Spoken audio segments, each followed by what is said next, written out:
यदि आप लॉ पढ़ना चाहते हैं तो कहीं और क्यों जाना। हमारे ऐप को डाउनलोड करें और लॉ पढ़ें। नमस्ते सदा वत्सले मातृभूमि। आज एक बड़े गंभीर विषय पर हम लोग डिस्कशन करने जा रहे हैं और गंभीर विषय यह है कि कतर में दोहा इंटरनेशनल एयरपोर्ट पर वहाँ जो महिला पैसेंजर्स थी या एयरपोर्ट पर जो भी महिलाएं थीं उन महिलाओं के पूरे कपड़े उतारे गए, इवन उनके अंडरवियर भी उतरवाए गए। इस विषय पर हम लोग चर्चा करने वाले हैं। इस पर ऑस्ट्रेलिया ने कतर सरकार को आगाह किया है। ऑस्ट्रेलिया ने एक स्टेटमेंट दिया है और उन्होंने कहा है कि ये बहुत सीरियस कंसर्न है और हमारे नागरिकों का, जो ऑस्ट्रेलिया के नागरिक थे कतर से आ रहे थे, उन नागरिकों के साथ ऐसा अभद्र व्यवहार हमको कभी स्वीकार नहीं हो सकता। मुस्लिम जगत का ये जो कतर है, दोहा, आप सोचिए कि एक तरफ तो मुस्लिम जगत कुछ इतनी बड़ी बड़ी बातें करता है कि फ्रांस में जब एक मैगज़ीन में एक फ़ोटो छपी, उस या कार्टून छपा, उस फोटो या कार्टून को लेकर दुनिया भर का बवाल हुआ। दोबारा भी वो शुरू हुआ तो दोबारा जब वो कार्टून छपा तो टर्की, जो अपने आप को इस समय मुस्लिम जगत का अग्रणी मानता है और ये मानकर चलता है कि वो इस मुस्लिम जगत का नेतृत्व कर रहा है, और इसलिए उसने फ्रांस के प्रेसिडेंट मार्कोन के खिलाफ गलत सलत उल्टे बयानबाजी देनी शुरू कर दी। इवन कल ये तक कह दिया है कि उनका दिमाग आउट ऑफ कंट्रोल हो गया है। क्यों ऐसा कहा उन्होंने? ऐसा इसलिए कहा क्योंकि मुस्लिम संगठन फ्रांस के राष्ट्रपति से मिलने गए और फ्रांस के राष्ट्रपति से उन्होंने कहा कि इस प्रकार मैगजीन में दोबारा छपना, क्योंकि आपको याद होगा पहले तो एक बार छपा था और जो पहले एक बार छपा था उसके बाद वो कुछ हत्याएं कर दी गई थी, इस्लामिक नाम से हत्याएं कर दी गई थी कि ये कार्टून प्रॉफिट मोहम्मद का है और प्रॉफिट मोहम्मद का कार्टून या प्रॉफिट मोहम्मद का चित्र नहीं बनाया जा सकता क्योंकि इस्लाम के बेसिक कॉन्सेप्ट के खिलाफ है।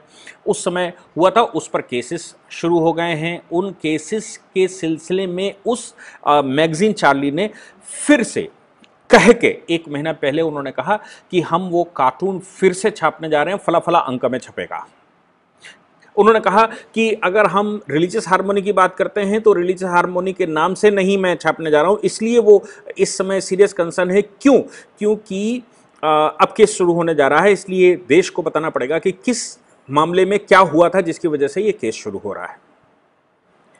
जब मुस्लिम संगठन मिलने गए वो मैगजीन छापने का ऐलान करने के बाद या मैगजीन छप गई तो मैक्रोन ने कहा इट्स एन फंडामेंटल राइट, हम speech and expression fundamental right है हमारे देश में, और रिलीजन पर भी चर्चा होनी चाहिए, रिलीजियस कंसर्न पर भी डिस्कशन होने चाहिए, रिलीजियस कंसर्न पर भी right to speech and expression है। वो चाहें ईसा मसीह का मामला हो, चूंकि वो क्रिश्चियन कंट्री है इसलिए ईसा मसीह का मामला हो, या पूरे क्रिश्चियन जगत का मामला हो, चाहे वो इस्लाम का मामला हो या किसी और रिलीजन का मामला हो, हमारे देश में डिस्कशन होने चाहिए। डिस्कशन और इन डिस्कशंस में हमको, हमारे देश में हमने फ्रांस कॉन्स्टिट्यूशन के अनुसार फंडामेंटल राइट्स दिए हैं। आपको याद होगा कि सबसे पहले बिल ऑफ राइट्स जो शुरू हुआ संसार में वो फ्रांस ने ही शुरू किया था।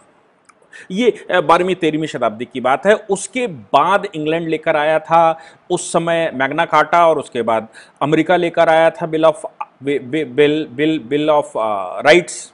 लेकिन फ्रांस ने ये बात शुरू की तो फ्रांस ने कहा कि हम संसार के फंडामेंटल राइट प्रोवाइड करने वाले आधुनिक समय पर सबसे पुरानी कंट्री हैं, हमने इस प्रकार के फंडामेंटल राइट्स दे रखे हैं कि वो रिलीजन पर भी डिस्कशन किया जा सकता है। इस बात पर मुस्लिम संगठन नाराज हो गए। नाराज होने के बाद पाकिस्तान समेत, हालांकि पाकिस्तान इस समय बोलने की हैसियत में नहीं है, इसलिए पाकिस्तान ने कल जो स्टेटमेंट दिया उसने सीधा सीधा ये बात कही कि टेररिस्ट में इस्लामिक टेररिज्म पर बोलने की बजाय वो इस्लाम पर प्रहार कर रहे हैं मैक्रोन, ये अच्छी बात नहीं है।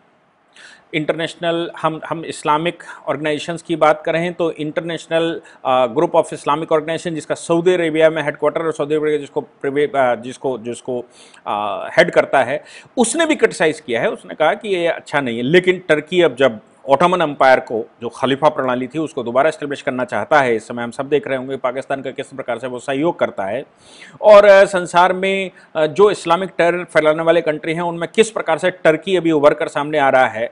और टर्की की इस दरियादिली के कारण हमारे देश के आमिर खान भी उनकी पत्नी से मिलने गए, क्योंकि इस समय इस्लामिक जगत में वो बड़ी तेजी से अपने आप को इस्टेब्लिश करने की कोशिश कर रहा है। तो टर्की के राष्ट्रपति ने कहा उनका दिमाग आउट ऑफ कंट्रोल हो गया। जब आप इस लेवल पर बात करते हैं, ऐसे इस्लामिक कंट्री के अंदर महिलाओं के कपड़े उतारकर उनका चेकअप करना, ये कितना अभद्र होता है कि आप एक तरफ तो फोटो छपने पर भी बवाल करने की कोशिश करते हैं। हालांकि फ्रांस सरकार ने माना नहीं और उन्होंने कहा कि जिसको ये इस्लामिक फ्रांस चाहिए वो यहां से जा सकता है और वो अपनी प्रैक्टिस कर सकता है। हमारे देश में किसी प्रकार की कोई प्रैक्टिस नहीं हो सकती। इवन फ्रांस ने अपने यहाँ जो कुछ मस्जिदें हैं उन मस्जिदों पर भी ताले लगवा दिए और उनको आदेश दिया कि मस्जिदें बंद कर दी जाएं, क्योंकि जिस प्रकार से वो प्रदर्शन कर रहे हैं। ऑस्ट्रेलिया ने बिल्कुल साफ कहा कि कतर ने जो किया है वो एक सीरियस कंसर्न है और उस विषय पर हम प्रोटेस्ट करते हैं, और कतर सरकार को उन्हें आड़े हाथों लिया। मामला क्या था ये समझने की कोशिश करते हैं कि मामला क्या था। कतर के दोहा एयरपोर्ट पर एक वॉशरूम के अंदर एक बच्चा, नवजात शिशु पाया गया। छोटा बच्चा था। अथॉरिटीज को जब पता लगा कि एक बच्चा टॉयलेट में रखा हुआ है, तो अथॉरिटीज ने अनाउंसमेंट किया किसका बच्चा है, कोई सामने नहीं आया। तो अथॉरिटीज को एक चीज समझ में आई कि महिलाओं का चेकअप करना है। हर महिला का चेकअप करिए कि उसका बच्चा। अब महिलाओं का चेकअप, महिला ने बच्चा जेब में रखा है या अंदर छुपा कर रखा है ये तो चेकअप हो सकता है, लेकिन किस महिला का ये बच्चा है इसका चेकअप कैसे हो? इसके लिए उन्होंने एक बड़ा ही मतलब जिसको हम निर्लज्ज तरीका मान सकते हैं वो तरीका इस्तेमाल किया। हम सब जानते हैं संसार भर में एयरपोर्ट्स पर दुनिया भर का सीसीटीवी कैमरा लगा होता है। आप सीसीटीवी कैमरे चेक कर सकते थे। आप जो आने जाने वाले आगंतुक हैं, वॉशरूम में जो लोग गए, उनको कॉल कर सकते थे कि इस पीरियड से इस पीरियड के बीच में जो गए आए कहाँ गए उनको ट्रेस कर सकते थे। लेकिन उन्होंने वो तरीका इस्तेमाल करने के बजाय हर महिला को उसके जो प्रजनन अंग हैं उन प्रजनन अंगों को चेक किया कि किस महिला ने रिसेंटली बच्चे को जन्म दिया है। एयरपोर्ट पर एक एक महिला को, चाहे वो किसी कंट्री की थी, चाहे वो किसी धर्म जाति की थी, चाहे वो किसी भी बूढ़ी या बच्ची थी, एक एक महिला को उन्होंने कपड़े पूरे उतार कर चेकअप किया और ये पता करने की कोशिश की कि किसने वो बच्चा जना। पूरे एयरपोर्ट पर चेकअप हुआ, हालांकि वो ये पता कर नहीं पाए कि किसने बच्चा रिसेंटली जन्म दिया है।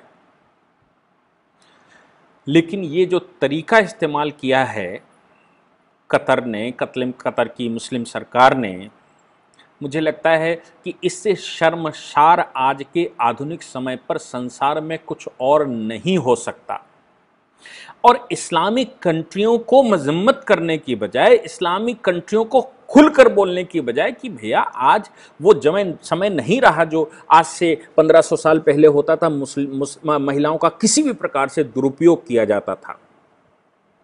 लेकिन मुझे लगता है कि मुस्लिम जगत को ये बात समझ आने वाली नहीं है। क्यों नहीं है? क्योंकि वो आज भी आज से 1500 साल पहले 5वीं और 6वीं शताब्दी में जीना चाहते हैं।